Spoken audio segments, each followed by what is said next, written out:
오늘 함께 나눌 말씀은 빌립보서 1장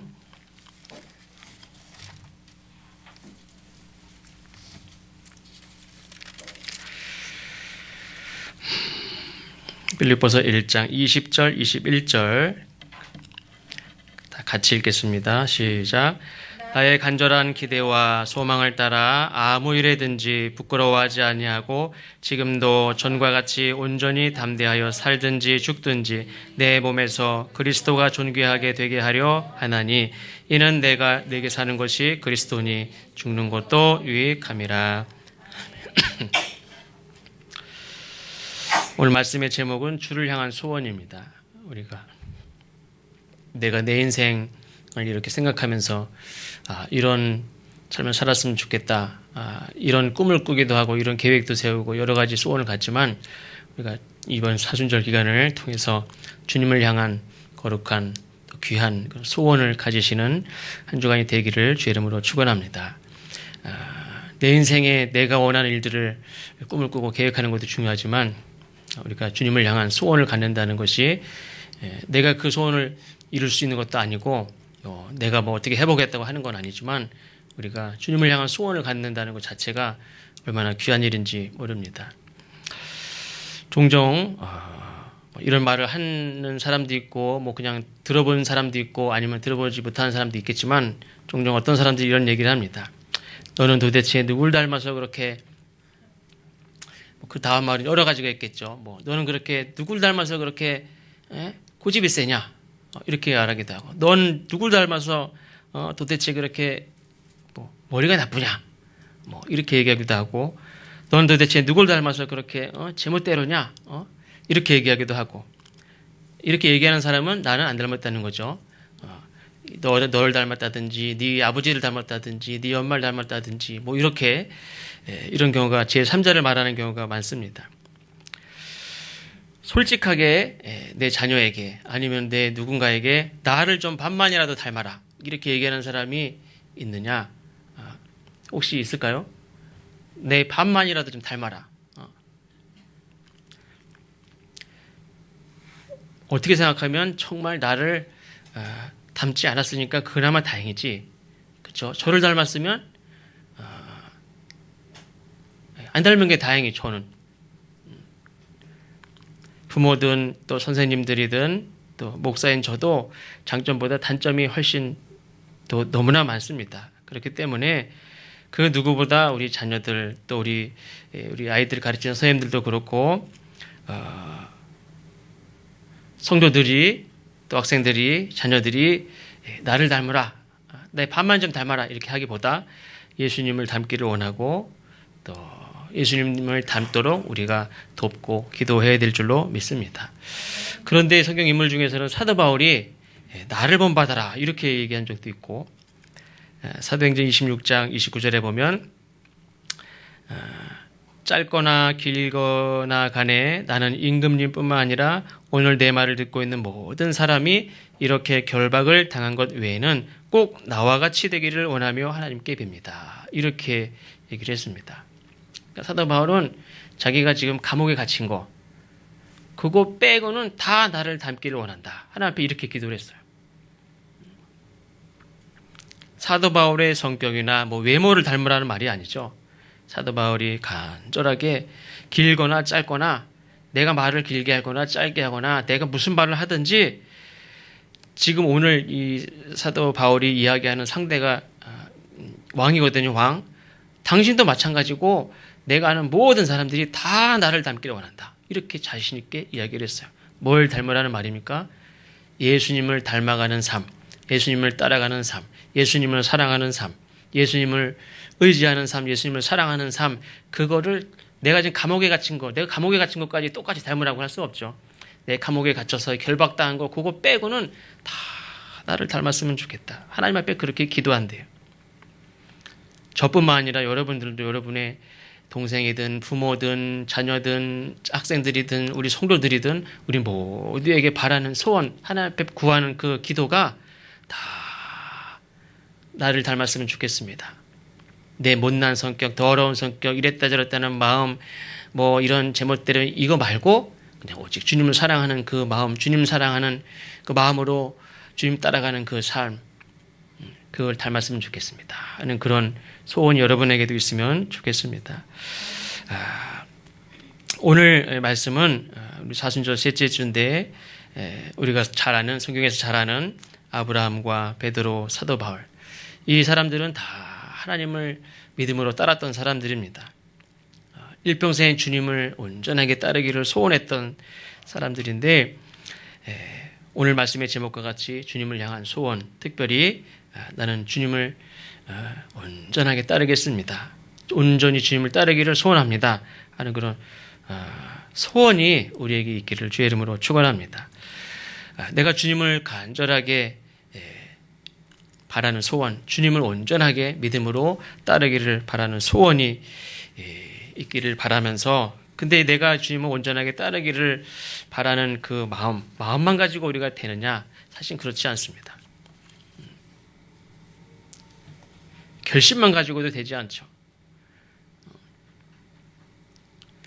우리가 잘 아는 베드로도 요한복음 13장 37절에 보면 주를 위하여 내 목숨을 버리겠나이다, 그렇게 혼잣말이 아니라 1대1이 아니라 많은 사람들 앞에서 선언을 했습니다. 마태복음 26장 33절에 보면 모두 주를 버릴지라도 나는 결코 버리지 않겠나이다, 이렇게 장담을 했습니다. 그 베드로의 말이 거짓말이냐? 거짓말은 아닙니다. 정직한 말이에요. 그때 그 사람의 마음은 그게 정말 그 사람의 진심이었습니다. 그러나 그 말이, 자기는 그 말을 지킬 수 있는 힘이 없어요, 사실은. 자기가 얼마나 연약하고 얼마나 자기의 말도 지키지 못하는 부족한 사람인지, 자기가 얼마나 무지한 사람인지 잘 몰랐어요. 인간적으로 우리가 충성을 맹세할 수 있습니다. 그러나 주님의 제자는 인간적인 충성으로 만들어지는 게 아니에요. 우리가 인간적인 충성은 언제든지 상황에 따라서 모른다고도 할 수 있고, 모른 척 할 수도 있고, 떠날 수도 있고, 등질 수도 있고, 저주할 수도 있고, 내가 살아야 되니까.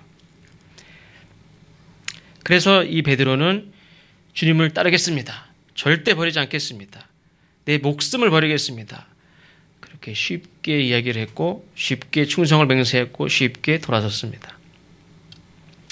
그런데 주님께서 다시 찾아오셨죠. 베드로를 부르실 때 예수님께서 다시 부르셨습니다. 그래서 내 생각, 내 삶의 환경이 조금 바뀌는 거 중요하지 않습니다.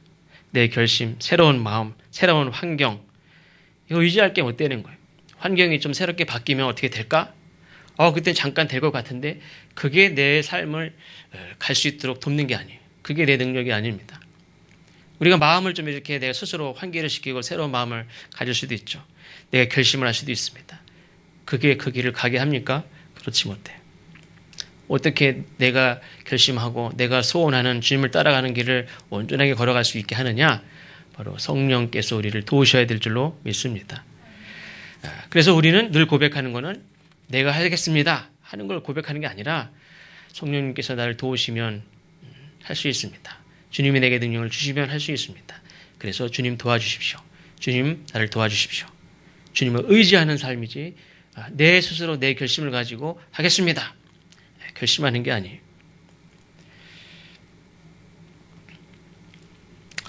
사실 이스라엘 백성들에게 광야의 삶이 있었죠. 그 다음에 가나안 땅의 삶이 있었습니다. 물론 광야에서는 우리가 생각할 때 신앙생활하기가 쉽습니까? 너무너무 어렵죠. 일단 내 먹고 사는 일이 딱 마련이 안 됐어요. 광야 생활에서는 아직 직장도 없고 최소한 안정된 그런 내 삶을 꾸려갈 수 있을 만한 안정된 직장도 없고 경제적인 어떤 수입 구조도 없고 말 그대로 하루하루 어떻게 될지 모르는 상황에서 계속 가는 거예요. 그 가운데서 신앙생활 하는 게 쉬우냐? 굉장히 어렵죠. 3일만 물이 없어도 우리 전체가 어떻게 될지 모르는, 물이 계속 물을 먹을 수 있는지, 내가 맨날 먹는 만나를 계속 먹을 수 있는지, 내 삶에 아직 경제적으로 이렇게 정착도 안 되고 보장이 안 돼 있어요. 그냥 하루하루 사는 거예요. 그런 가운데에서 계속 하나님과 함께 동행하고 하나님을 의지하고 은혜로 살고 감사하면서 살고 하나님을 찬양하면서 하는 게 가능하냐? 우리 생각으로는 그런 광야에서 그게 가능할 것 같지 않아요. 너무 힘들어요. 그러면 가나안 땅에 들어가면 이제 교회도 짓고 직장도 안정이 되고 이제 예배만 드리면 되잖아요. 뭐 직장도 걱정할 거 없고 먹고 사는 문제 없고 뭐 땅도 있고 하루하루 걱정할 거 없고 그러니까 예배 드리면 살 수 있죠. 이제 마음껏. 가능하냐? 그렇지 않아요. 어떻게 보면 이스라엘 백성들은요, 가나안 땅에서 하나님 앞에 예배드리고 하나님을 의지하고 부르짖고 기도했던 것보다 광야에서 더 하나님과 가까이 지냈어요.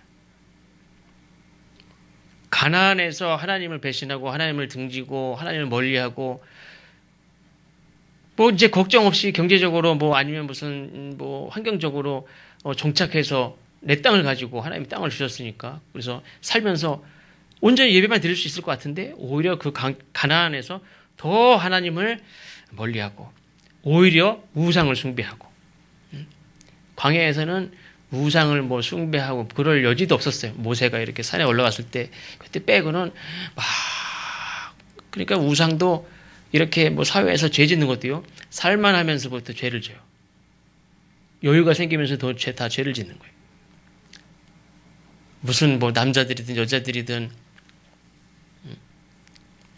다 여유가 있고 돈도 있고 그러면서 그런 사람들이 다 죄를 져요. 그냥 맞벌이로 막 정신없이 사는 게 하루하루가 너무 힘들고 바쁘고 피곤하고 그러면서 하나님 붙잡고 의지하고 기도하고 그렇게 하루를 살아가는 사람들이 무슨 어디 가서 뭐 어디 무슨 남자들 아가씨 나오는 데 가서 술을 먹습니까? 무슨 어디 가서 차 타고 다니면서 어디 뭐 드라이브를 하고 놀러 다니고 죄를 짓습니까?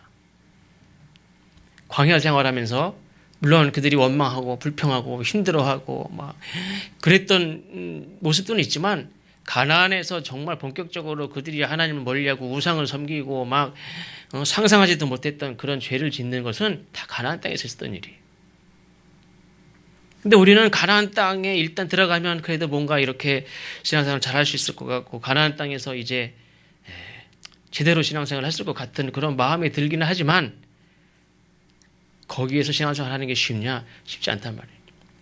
우리가 광야에서 너무 힘들고 신앙생활 하기 이게 정말 신앙생활인가 할 정도로 그런 지긋지긋한 광야 생활 이걸 끝내고 가나안 땅에 정착하면 신앙생활을 할 수 있느냐? 너무 어렵습니다.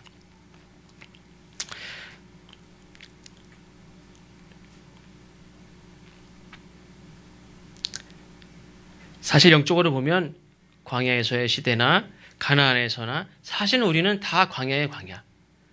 가나안이라고 이렇게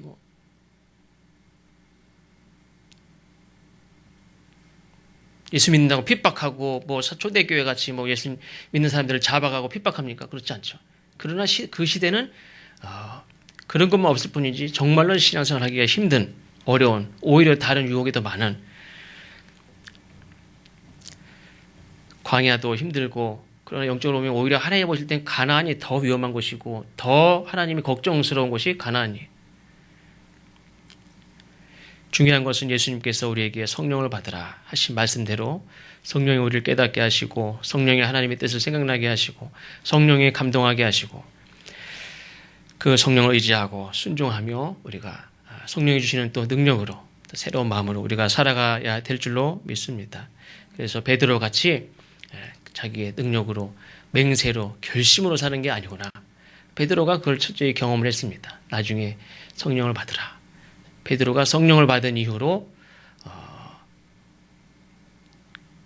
내 맹세로 결심으로 신앙생활을 하는 것이 아니라 하나님이 나를 도우셔서 성령이 나와 함께 하셔서 나를 살게 하시는구나. 그래서 내가 하는 모든 일이 내가 하는 게 아니라 성령께서 하나님이 하시는구나. 나를 통해서 이걸 고백하게 된 것을 기억하면서 우리의 신앙생활도 우리도 내 맹세로 내 결심으로가 아니라 물론 결심 소원이 참 중요하죠.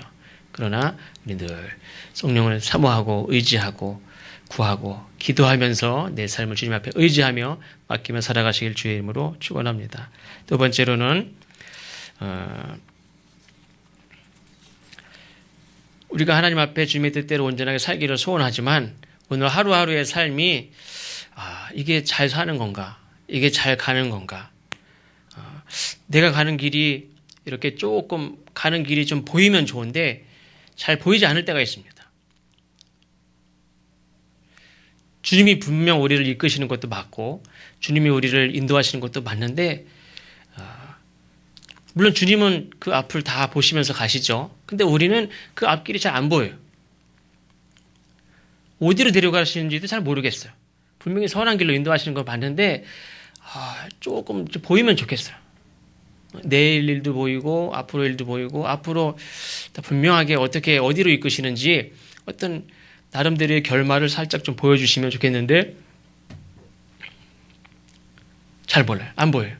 답답할 때도 있어요.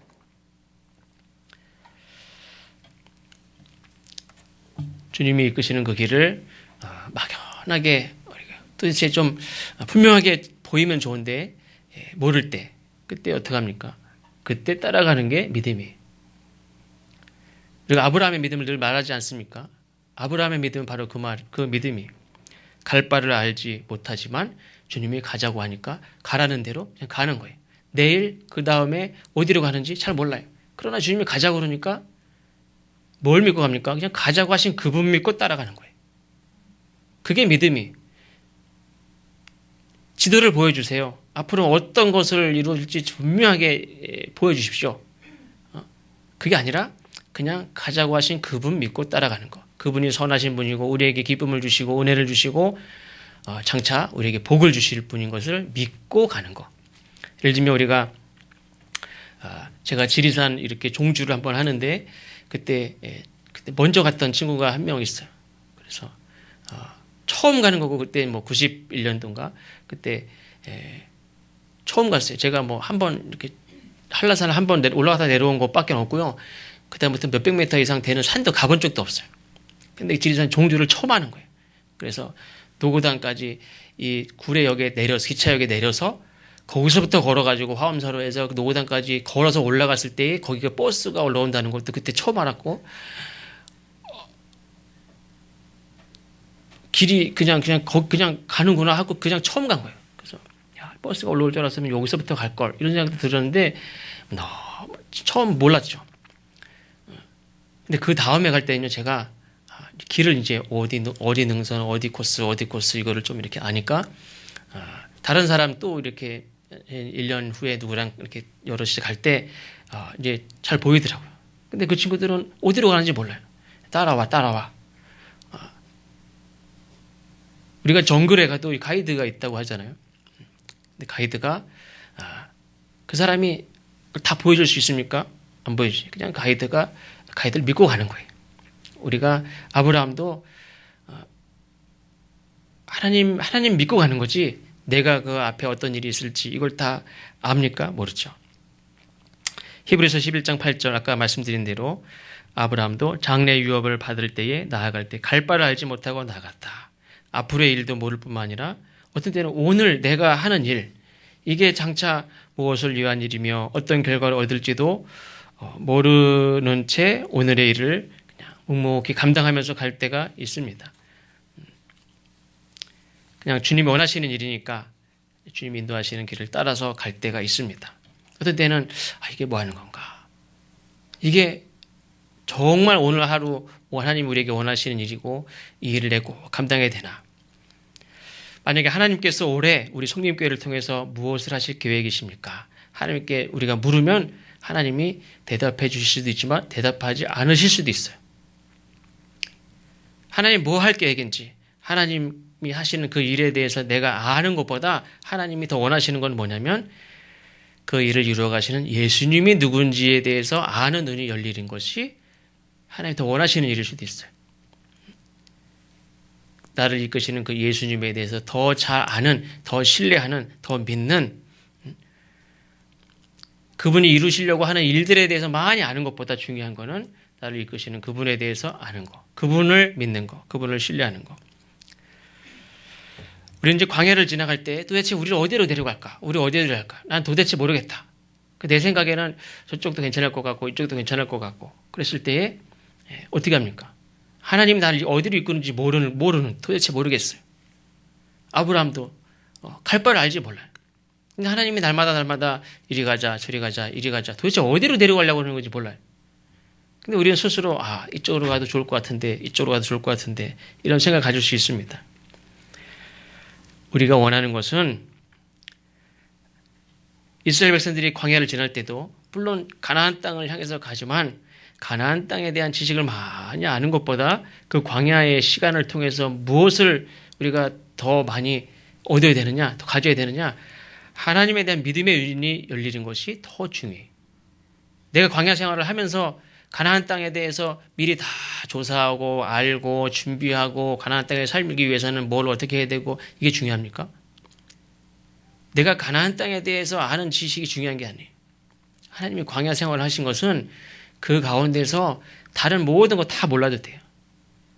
그 광야를 함께 가시는 하나님에 대해서 더 깊이 아는 것이 중요하지 광야에 대해서 많이 알고 가나안 땅에 대해서 많이 알고 나중에 뭐 그 광야 가이드 할 거예요.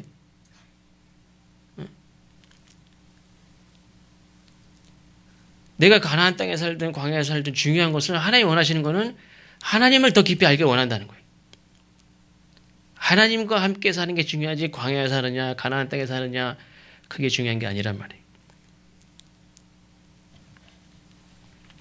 그래서 우리가 광야에 살든 가나안 갔든 광야 갔든 우리의 삶 속에서 우리가 가져야 될 소원은 나와 함께 살아가시는 그 하나님에 대해서 더 알기를 원하는 그런 소원이 우리 모두에게 있기를 주의 이름으로 축원합니다.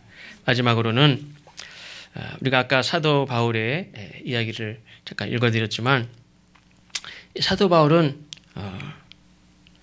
다시 읽어드립니다. 나의 간절한 기대, 소망을 따라 이래든지 부끄러워하지 아니하고 지금도 전과 같이 온전히 담대하여 살든지 죽든지 내 몸에서 그리스도가 존귀하게 되게 하려 하나니. 죽든지 살든지 사는 거 죽는 게 중요한 게 아니에요. 하나님 우리에게 죽음을 요구하십니까? 너 좀 죽어줘야 되겠다. 죽음을 요구하시는 게 아니에요. 우리에게 삶을 요구하시지 죽음을 요구하지 않아요.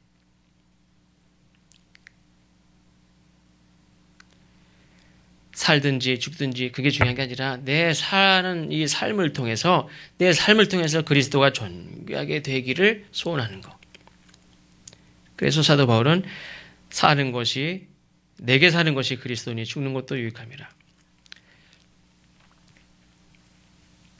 주님이 나를 필요로 하실 때, 주님이 나를 원하실 때 우리가 주저주저하고 계산하고 이 무엇이 더 이익인지 손해인지 따지거나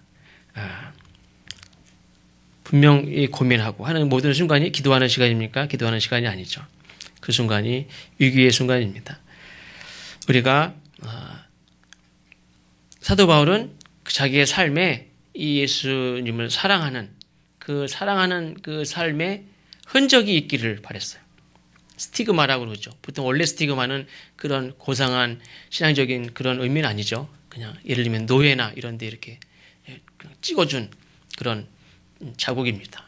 그런데 사도 바울은 예수님을 사랑하며 사는 그런 간절한 기대와 소망을 가지고 내 몸에서 죽든지 살든지 어쨌든 내 몸에서 예수 그리스도가 존귀하게 되게 하려는 그런 마음을 가지고 또 내 삶에 그런 흔적이 있기를.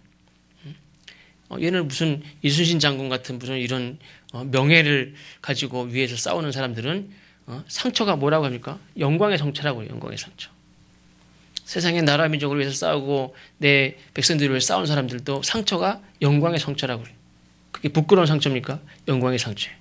그리고 예수 믿는 사람들이 상처를 두려워하고 내가 예수님을 사랑하는데 흔적도 없는 게 아니라 사도 바울은 내 삶에 그런 흔적이 있기를 더 간절히 소원했던 그런 사람입니다.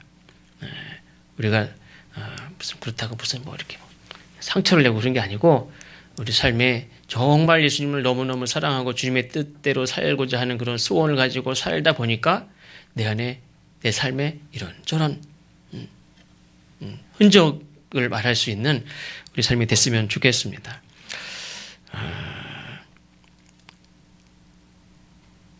10년 전에 뭐 바보 의사, 바보 청년 의사라고 불려졌던 그런 안수연이라는 의사가 이제 죽었습니다. 올해 이제 2016년 올해 1월 달에 고 안수연 의사 추모 10주기 예배가 있었는데, 이 사도 바울과 같은 그런 마음으로, 주님을 사랑하는 그런 마음으로 내 삶에 그런 흔적이 있기를 작은 소망을 가지고 살았던 그런 의사가 있었습니다. 그래서 2006년에 청년 바보 의사라고 불리는 어떤 젊은 청년 의사가 죽었습니다. 그 사람은 예수님의 고난의 흔적이 자기 삶에도 있기를 소원했던 사람이고, 또 의과대학에서 공부하면서도 늘 전도하는 삶을 포기할 수 없어서 유급을 당하기도 했던 사람이고, 병원비가 없는 가난한 사람들 병원비를 대신 내주었던 사람이기도 하고, 또 하루에 한 권씩 책을 사서 병동에 있는 아이들이든지 어른들이든지 이웃이든지 늘 책을 이렇게 나눠주면서, 이 한 권의 책이 누군가의 영혼이 하나님께 인도되었다면, 물론 이제 인턴으로서 이제 월급도 적은데 책을 사서 다 이렇게 나누면서 늘 경제적으로는 이렇게 어려움 당하는 수밖에 없는, 그렇지만 나는 적자 인생을 살겠지만 이 삶은 적자 인생이 아니다. 난 남는 장사를 하며 산다. 이렇게 얘기했던 사람이기도 합니다. 또 음악을 좋아해서 음악 없이 살아간다는 것은 행복을 저버리는 일이다 하면서 찬양 테이프를 늘 잘 이렇게 골라서 절망 가운데 있는 사람들, 이렇게 무슨 큰 수술을 하고 어떻게 될까 걱정하는 사람들, 이런 사람들에게 찬양 테이프를 들려주고 찬양 테이프를 들으면서 위로를 얻고 힘을 얻게 하기도 하고, 또 하나님께서 바꾸지 못할 마음은 없다 이렇게 믿고 늘 전도하고 위로했던 사람, 하나님께서 손이 짧아 바꾸실 수 없는 상황은 없다라고 믿고 주님이 원하시는 일이면 내가 될까 안 될까 생각하지 않고 가지 원하시는 주님 원하신 대로 그렇게 순종했던 사람, 또 자기 환자가 죽게 되면 장례식장에 직접 찾아가서 유족을 위로하고, 어린아이가 환자 퇴원하면 이렇게 생일날 집에 가서 케이크를 사가지고 들고 가서 축하도 해주었던 사람, 그리고 밤마다 자기 근무 시간이 아니어도 쉬는 시간이지만 밤마다 환자들을 찾아다니면서 붙들고 자고 있어도 기도해주고 했던 사람. 그런데 그 사람이 이제 2006년에 어떤 바이러스에 감염돼서 갑자기 죽게 되었는데, 그의 나이가 예수님의 생애와 같은 33살의 짧은 나이에 주님의 품으로 들어갔습니다. 그래서 어떤 사람은, 제가 되게 블로그를 많이 찾아보다 보니까 블로그에 보니까 어떤 사람은 글을 이렇게 표현했어요. 그를 주님을 모시고 정해진 길을 또박또박 걸어가는 낙타와 같은 사람이었다. 또 보통 이렇게 많이 이렇게 소개되는 멘트는 이제 바보 의사, 참 의사. 어떤 분이 그러대요. 의사가 되는 게 중요하냐, 목사가 되는 게 중요하냐, 선생님이 되는 게 중요하냐, 그게 중요한 게 아니라 어떤 의사가 되느냐, 그게 중요하다. 그냥 뭐가 되는 게 중요한 게 아니라 내가 농사를 짓든 어떤 일을 하든 뭐 하든 그 일을 하지만 그 일을 하는 것 자체가 중요한 게 아니라 어떤 사람이냐. 그 10주기 예배를 드리면서 그 아버지가 이렇게 얘기했습니다. 주 안에서 죽는 자가 복되다 하는 말을 믿고 지금까지 10년 동안 살아왔다. 주 안에서 죽는 자가 복되다는 게 이거구나 하는 거를 늘 감사하며 살았고, 또 김동호 목사님, 그 교회 있죠, 그 대표 김동호 목사님은 이분이 이제 그 옛날에는 그분 목사님 제자였었나 봐요. 영락교회에서 다니다가 이제 돌아가셨지만, 수연이는 예전에는 저의 제자였으나 지금은 그가 저의 스승이며 그리스도의 흔적이며 편지이고 향기다. 우리가 저도 여러분들이 저의 스승이기도 하고 저의 멘토일 수도 있고, 또 우리는 그렇습니다. 우리 주 안에서 있는 모든 사람들은 이렇게 정말 믿음으로 사는 자가 우리의 스승이고, 주님 온전히 따라가는 자가 우리가 닮아야 될 사람인 줄로 믿습니다. 여러분들에게 어떤 소원이 있는지 모르겠지만 주님이 당하신 고난의 흔적이 내 삶에도 있기를 소원하는 소원이 여러분들에게 있기를 바라면서, 우리 잠깐 영상을 12시가 되긴 했는데 영상 잠깐 보고 기도하겠습니다.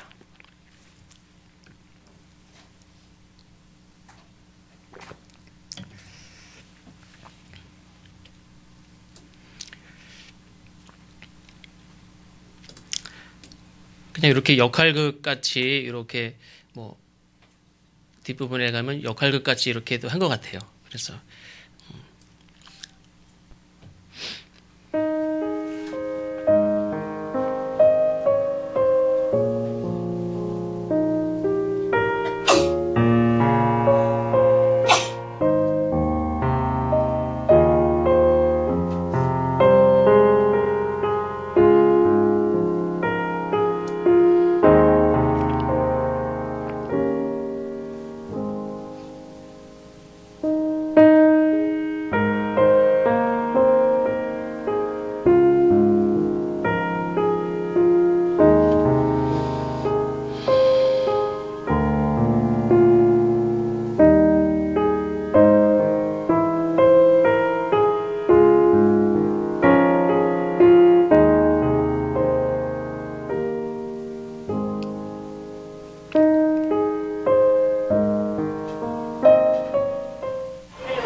맞춤이 들려와서 소리 높여 노래 부르자 헤이 목소리 들려라 이건 실제 인물 아니고 이렇게 역할극으로 이렇게 이제 선물 증정 시간이 있겠습니다.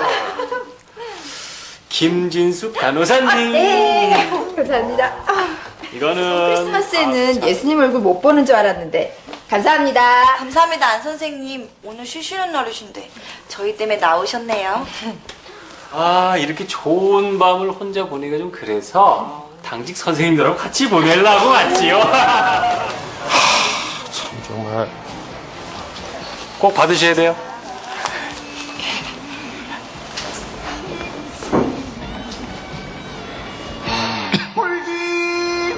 나 같으면 그렇게 못해. 아니 어떻게 틈만 나면 가난한 사람들 병원비를 대신 내주는 거야? 어? 아까 원무같이 가다 보니까 또 왜 그 저 돈 없어서 그냥 가려는 할망을 붙잡고 병원비 내주고 있는 거 있지? 참. 아이고, 인턴 월급이래 봤자 얼마나 되겠어. 아주 그냥 너무 착해서 벌벅해, 벌벅. 맞아. 그러니까 우리 같은 사람들한테도 그냥 공손하게 인사하고 그러지. 봐봐요. 최 교수, 박 교수. 그 새파랗게 자식 같은 것들이 그냥 인사는커녕 반말거리를 찍찍해야 되질 않나. 아유, 더러워서.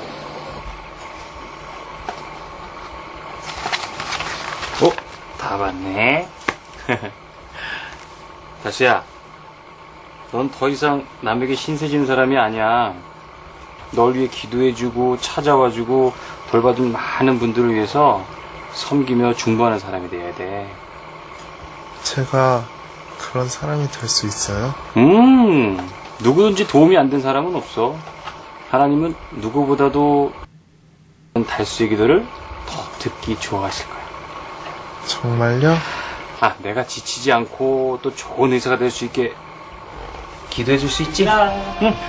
안녕. 맨날 항암주 다 안 아프게 놔주셔서 고맙습니다. 야, 지난번엔 꽃도 주더니 오늘은 막대 사탕이네. 고마워, 은진아. 어떡하지, 근데? 선생님 아무것도 준비를 못 했는데. 예쁜 목걸이도 주셨고 재미있는 어린이 책도 주셨잖아요. 그리고 정말 저 안 아프게 놔주셨잖아요. 아유, 우리 은진이 착하기도 하지. 어서 건강하게 태어나자. 네, 선생님도 꼭 의사시험 잘 보셔서 꼭 착한 의사 되세요. 화이팅! 우리 은진이도 완쾌하기. 파이팅! 약속. 뜨거우니까 천천히. 주님, 잠시나마 인간적 혈기를 부린 저를 용서해 주시고 비록 죽한 그릇과 사발면 하나지만 이 영혼에게 주님의 따뜻한 기억으로 남아지게 해 주시옵소서. 맛있으세요? 네. 어머, 선생님이 저희 남편한테 찬양 테이프 주신 분이시죠? 예. 중심정맥도관 삽입할 때 그냥 들으시면 편하실 것 같아서. 저희 남편이요, 치료받는 2주 동안에 선생님이 주신 찬양 테이프 하나만 들었어요. 근데 그때 너무너무 크게 위로받고 힘내 주셨는데 어떻게 그 은혜를 갚아야 될지. 도움 되셨다니까 정말 반갑네요. 먼저 마음이 치료되면 병은 반은 낫게 된 셈이거든요. 믿고 강구하세요. 하나님 응답하십니다. 국민들의 살 길이다. 살 길이다. 살 길이다. 국민들의 살 길이다.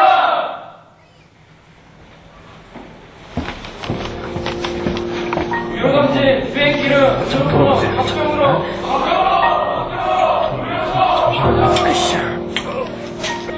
야 임마, 너까지 이게 뭘 잘났다고 혼자 잘난 척이야? 너 조직을 무시하면 앞으로 의사생활 힘들다는 거 알아 몰라? 선보장후 의약부로 시행하라.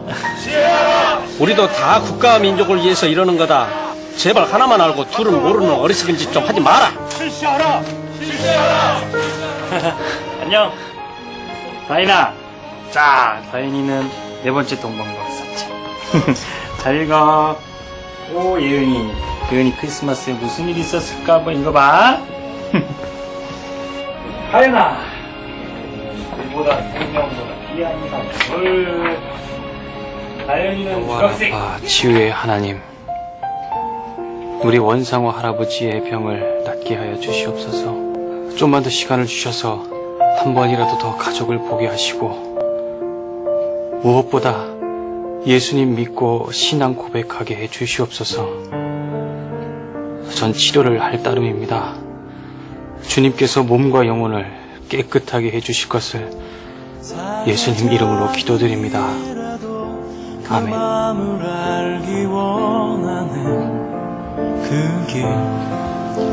그 좁은 길로 가기 원해. 나의 작음을 알고 그분의 크심을 알며 소망 그 깊은 길로 가기 원하네.